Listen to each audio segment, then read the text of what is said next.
Disqualification tribunals. Sir Francis Bacon ने अपने मशहूर मज़ामीन में से एक में पूछा है कि सदाकत क्या है। भुट्टो कहते हैं कि मैं ये पूछना चाहूंगा कि धांधली क्या है। डिक्शनरी की तारीफ वाज़ह है कि धांधली करना, फ्रॉड करना या इसका एहतमाम है। इस रोशनी में मैं पूछना चाहूंगा कि इंतखाबात के नाम पर हुकूमत का तख्ता उल्टना, कुरान पाक की कसम खाकर ये वादा करना कि इंतखाबात 90 दिनों में होंगे, उन्हें मनसूख कर देना और फिर चंद दिनों के वक्फे के बाद अक़वाम मुत्तहिदा की जनरल असम्बली में सारी दुनिया के सामने ये इकरार और ऐलान कि इंतखाबात मुनक़िद कराए जाएंगे, क्या इंतहाई दर्जे का फ्रॉड नहीं? क्या ये फ्रॉड नहीं कि अवाम को उनके आइन से महरूम किया जाए? क्या ये फ्रॉड का एहतमाम नहीं किया गया कि इंतखाबात के सिर्फ उस वक़्त जब मुस्बत इंताज हासिल हो सकेंगे, जैसा कि जनरल ज़िया उल हक ने कौम के नाम पर अपनी तकरीर में 25 जून 1978 को कहा है, और स्टेज की तैयारियों को ज़ाहिर उल हक ने कौम के नाम पर अपनी तकरीर में 25 जून 1978 को कहा, और स्टेज की तैयारी को ज़ाहिर करने के लिए महज एक इलेक्शन सेल कायम किया गया, जिसकी हैसियत तैयारी के अमल के एक सेल से ज़्यादा नहीं। ये फौजी हुकूमत अपनी मुनाफिकत, दोगलेपन और फ्रॉड की वजह से सबसे बड़ी धांधली की मर्तकब हुई। मेरे इस नुक्ते की तंज़िया वजाहत वो गुफ्तगू करती है जो दो फौजी डिक्टेटरों के मबैन हुई। उनमें से एक का तल्लुक शक से था और दूसरे का अफ्रीका से। फील्ड मार्शल अजीज लव ओवो ने जनरल सक्सू से पूछा, बड़े भाई कहो क्या आपने इंतखाबात में धांधली की है? जिसके जवाब में जनरल ने जवाब दिया, हाँ बेशक, वरना मैं अवाम को कैसे बचा सकता था। फील्ड मार्शल उदू, हाँ मैंने अहमकों से इंतखाबात का वादा किया था। मैं कसम खाता हूँ कि मैं फिर कसम खाता हूँ, कोई भी इसका फर्क नहीं जानता। ये महफूज और साफ तरीन धांधली है। जनरल सक्सू, हाँ आप जो कहते हैं उसमें सदाकत है, लेकिन ज़ाती तौर पर मैं इन अहमकों पर ऐसी सख्ती से बैठ गया हूँ कि वो अपना मुंह ही नहीं खोल सकते।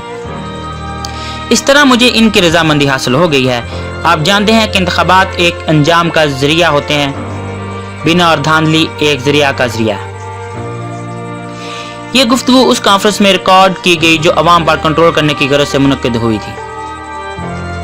मेरे बारे में ये फर्ज कर लिया गया कि मैंने ये हिदायत दी थी कि PNA और NDP के सरबराहों को किसी कीमत पर इंतखाबात में कामयाब ना होने दिया जाए। ये चर्चा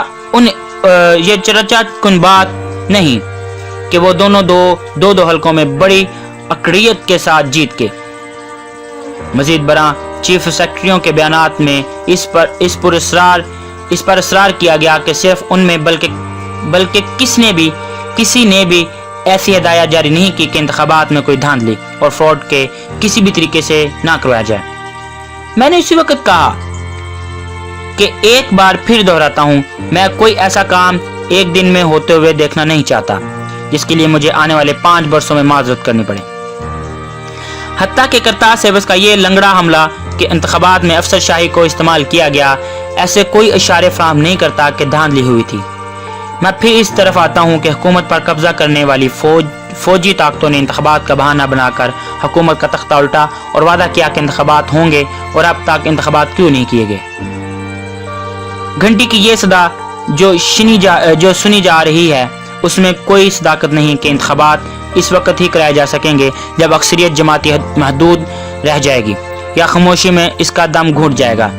ये डिस्क्वालिफिकेशन ट्रिब्यूनल्स भी धांधली की ही एक शक्ल हैं। डिस्क्वालिफिकेशन के ये जालमाना फैसला जिनमें कानूनी तौर पर सफाई पेश करने का मौका ही नहीं दिया जाता, और दरअसल एक हुरबा है कि जिनके तहत अपने मुखालफिन और मद्दे मुकाबला अफराद को उस दिन के लिए जो अपने रास्ते से हटाना है, जब अपनी मर्जी के मुस्बित नताज पर मुश्तमिल इंतखाबात कराए जा सकेंगे, जबकि पाकिस्तान पीपल पार्टी के तमाम उम्मीदवार नाअहल करार दिए जा सकेंगे। तो क्या उस वक्त ही फौजी हुकूमत ये सोचेगी कि अब मुस्बित नताज हासिल किए जा सकते हैं? अब तक 100 से ज़ायद को तो नाअहल करार दे दिया जा चुका था।